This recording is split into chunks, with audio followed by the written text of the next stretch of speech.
임차인이 갑자기 마음을 바꿨어요. 나 계약갱신 청구할게요. 라고 하는 경우에는 어떻게 될까요?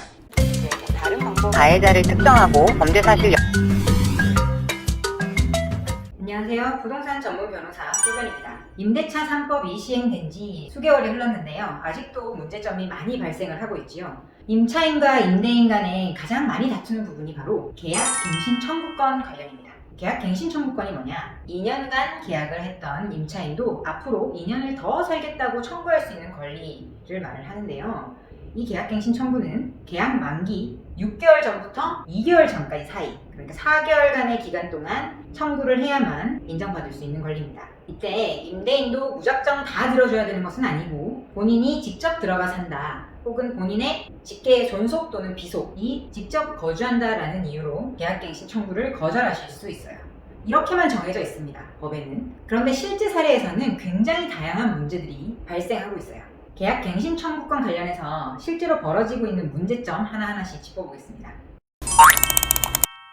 임대인이 직접 들어가 살겠다는 것이 갱신 청구 거절 사유의 대표적인 사례라고 말씀을 드렸는데요. 그렇다면 임대인이 임차인을 내보내기 위해서 내가 직접 들어가 살겠다고 거짓말을 하고 내보낸 다음에 실제로는 다른 임차인을 비싼 가격에 받아들여서 새로운 임대차 계약을 체결했다. 그러면 전 임차인은 손해배상 청구를 할 수 있다라고 법에 규정되어 있습니다.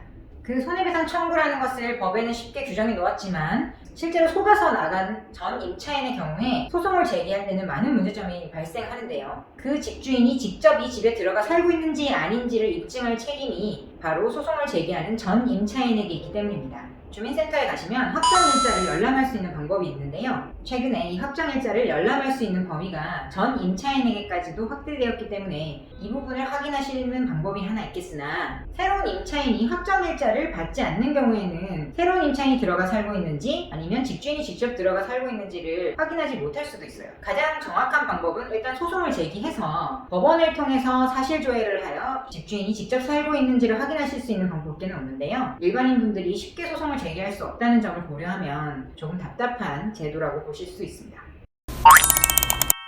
집주인이 법인인 경우에는 실거주를 이유로 계약갱신 청구를 거절하실 수 없습니다. 법인은 법적으로만 존재하는 인격체이기 때문에 실제로 법인이 집에 들어가서 살 수는 없으니까 법인의 대표자가 들어가 산다, 법인의 직원이 들어가 산다는 이유로 계약갱신 청구를 거절하실 수가 없습니다. 법에는 계약갱신 청구를 거절하고 새로운 임차인을 받는 경우에만 손해배상 규정을 정하고 있지, 만약에 집주인이 내가 직접 들어가 산다라고 거짓말을 하고 임차인을 내보낸 다음에 이 집을 팔아버리는 경우에 대해서는 규정하고 있지 않아요. 그래서 집주인이 실거주 목적으로 계약갱신 청구를 거절한 다음에 이 집을 매도해버리는 경우에는 어떻게 될 것인가가 또 쟁점이 될 수 있는데요. 아직 정확한 판례가 나오지는 않았지만 일반적인 민법상 불법행위 책임으로 소송은 가능할 것으로 보이지만 정확한 범위에 대해서는 앞으로 판례가 형성되어야 그 결론을 알 수 있을 것으로 보입니다. 이런 경우는 어떨까요? 임차인이 나는 계약갱신 청구하지 않을 거예요, 우리 이사 갈 거예요 라고 해서 새로 들어와서 살 새 매수인과 매매 계약을 체결해야지 라고 생각했단 말입니다. 그런데 임차인이 갑자기 마음을 바꿨어요, 나 계약갱신 청구할게요 라고 하는 경우에는 어떻게 될까요? 이 또한 앞으로 판례로 형성되어야 될 것인데, 국토부의 유권 해석은 주로 임차인을 보호하는 데에만 집중되어 있기 때문에 임차인이 번복하는 경우도 유효하다라고 해석될 여지가 커 보입니다. 다만 서로 확정적인 합의를 했는데 임차인이 갑자기 변심하는 경우에 임대인이 그 확정적 합의를 믿고 새로운 계약을 체결한 경우에는 이 신뢰보호의 원칙 등을 따져서 임차인에게 손해배상을 할 수 있는 것으로 해석될 여지도 있겠어요. 또는 반대의 경우가 있을 수 있겠죠. 임차인이 계약갱신 청구를 했을 때 임대인도 그래요, 2년 더 사세요 라고 해서 계약갱신에 관해서 양측이 합의를 했어요.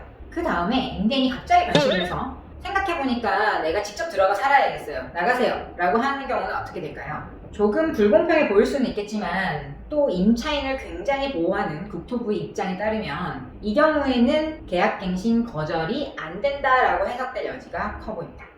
또 문제가 많이 되고 있는 경우가 임대인 입장, 그러니까 집주인 입장에서는 이 집을 팔 때에 굉장히 문제가 되더라고요. 계약갱신 청구를 할지 안 할지 모르는 상태에 어떤 세입자가 있는 집을 파는 경우에는 새롭게 집을 사는 사람이 직접 들어와 살 목적으로 이 집을 사는 사람이라면 많은 분쟁이 일어날 수 있겠죠. 그래서 최근에 공인중개사법 시행규칙이 개정되어서 매매계약을 체결할 때 세입자가 있는 경우에는 이 세입자가 계약갱신 청구권을 이미 사용했는지 혹은 앞으로 사용할 예정인지 사용하지 않기로 합의를 했는지 혹은 아직 정하지 않은 상태인지를 기재하도록 되어 있습니다. 그런데 이 부분도 참 애매한 게 공인중개사가 세입자에게 연락을 했을 때 그 세입자가 반드시 대답해 줘야 할 법적인 의무가 있는 것도 아니고요. 세입자 입장에서는 내가 매매계약의 당사자도 아닌데 그러한 의견을 밝힐 의무도 없으며 공인중개사가 그것을 어떻게 확인해서 정확하게 기재할 수 있다는 것인지 아직 불명확한 상태입니다. 매도인, 그러니까 집주인이 세입자와 연락을 해서 그 부분 확정을 한 다음에 공인중개사에게 전달을 해라 라고 주장을 한다고 하는데 그것도 사실은 매도인이 연락을 했을 때 세입자가 연락을 잘 받지 않거나 둘 간의 어떤 의사소통이 제대로 이루어지지 않는 경우에는 매매계약 자체가 이루어지기 어려워지는 사정도 있을 수 있어요. 집주인분들 매매계약 하실 때 6개월 기준으로 생각을 하셔야 돼요. 임대차 계약의 만기로부터 6개월 이상 남았다. 그러면 편안하게 매매계약 하셔도 괜찮습니다. 그 매수인이 직접 거주를 하든 혹은 현재 있는 세입자의 갱신 청구를 받아들여서 다시 임대차 계약을 갱신하든 그건 매수인이 알아서 할 일이고 매도인 입장에서는 6개월 이상 남은 세입자에 관해서는 어떤 문제를 책임질 일은 거의 없어요. 그런데 이미 6개월도 남지 않았다. 계약갱신 청구를 할 수 있는 기간에 있다라고 하면 이 계약갱신 청구 여부에 관해서 꼼꼼하게 확인하시고 매매계약을 체결하셔야 매매계약 자체에서 매수인이 직접 들어와 살기로 하는 매매계약이라면 문제가 생기지 않을 수 있습니다. 앞으로도 부동산에 관한 법률 지식 많이 전달해 드리도록 하겠습니다. 감사합니다.